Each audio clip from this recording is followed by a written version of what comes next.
अस्सलामुअलैकुम वरहमतुल्लाहि वबरकातुहू। टाटे दोस्तों, आज त्रेम लेक्चर क़ायदुक कशर ज़बान मज क़ायद शुरू कोर।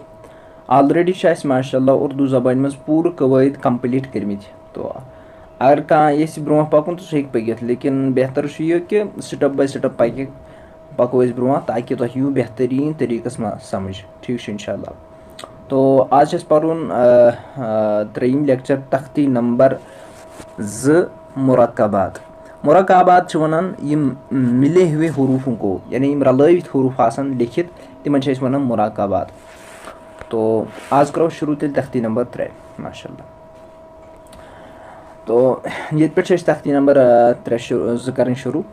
तो माशाल्लाह अलिफ अलिफ अलिफस मज वो मे अलिफ लाम और फ़ा इस अलिफ आसान माशाल्लाह ये कर फ़ा अम सात पो माशाल्लाह फ़ा पढ़ पेटिम दांद और बनिम तरी हिंद बुट रलन फ़ा पर्न विज गई जहन तह बुट रलन। ठीक लाम लाम सोदी पढ़ लाम हर कंस तगन पढ़ माशाल्लाह। और लाम अलिफ लाम अलिफ जीम अलिफ लाम अलिफ अलिफ पढ़ो ना क्या अलिफ कशर ज़बान में अलिफ पढ़ान अलिफ पढ़ क्या बल्कि अलिफ अलिफ। ठीक माशाल्लाह।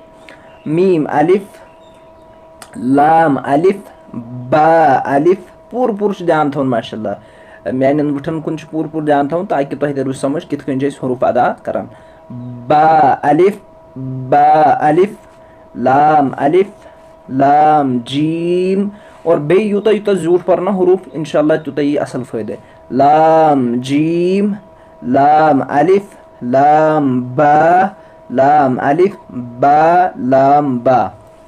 और वह मे वो तुम ओतर तस लेक्चरस मज कॉफ पढ़ान कॉफ ये पे जो फिर यही वाला काफ ये पे जो फिर गो ये काफ बे कीफ वन उर्दूस मज कीफ वन कि यह हरूफ कीफ यह अरबिकस मज कीफ पढ़ने क्या बल्कि अरबिकस मज काफ वन अत वन छोटा काफ और हूँ बड़ा काफ। ठीक माशाल्लाह। लकुट काफ तो मोट काफ यानी बारीक काफ।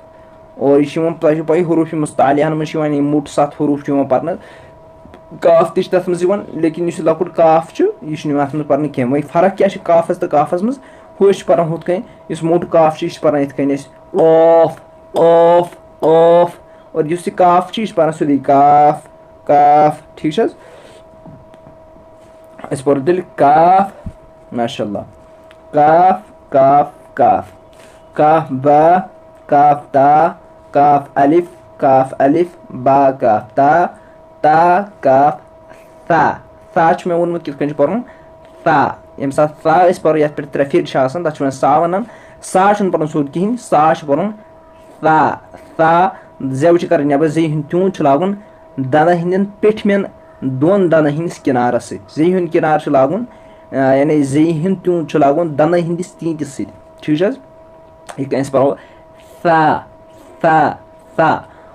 तो माशाल्लाह अम पे बा ता सा नून या याद थवन मगर बा अलिफ ता अलिफ सा अलिफ नून अलिफ या अलिफ बा सीन सीन या सीन नून सीन ता सीन सा सीन सा जीम ता हा। ठीक माशाल्लाह। यूता काफ़ी इंशाल्लाह।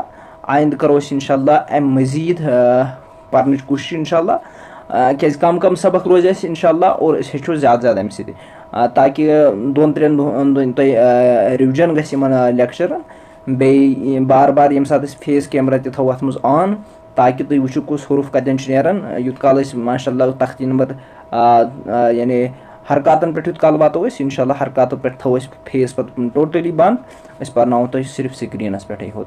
फिलहाल तो अम मूजूब ताकि तुम यू समझ कुछ हरूफ कित पढ़। और इंशाल्लाह बे माशाल्लाह ये वीडियो खड़ान फेसबुकस पे इस बोय फेसबुकस पे वुचान सो कंप्लीट लेक्चर सीरीज उर्दू पे सह माशाल्लाह यह वुचित सैनिस यूट्यूब चैनल पे। यूट्यूब चैनल लिंक पे दिवानी हेडिंग मज और अतन हेकू तुम डायरेक्ट सान यूट्यूब चैनल पे वतित। और बे हेकू बे फेसबुकस पे वुचान अहद खुद ऑप्शन रोजान कि हेक शेयर ति करितھ ज़्यादा खुद ज़्यादा बेहिए हेक फॉलो ति करितھ अथ पेजस सनिस ताकि यम साथ ति अस माशाल्लाह कह ति वीडियो अपलोड करो अमिक नोटिफिकेशन यू तह निश गोडनेथ। तो आज किस लेक्चरस में युतुई इंशाल्लाह समखो नेक्स्ट लेक्चरस में तुत काल खुदा हाफिज अस्सलामु अलैकुम व रहमतुल्लाहि व बरकातहू।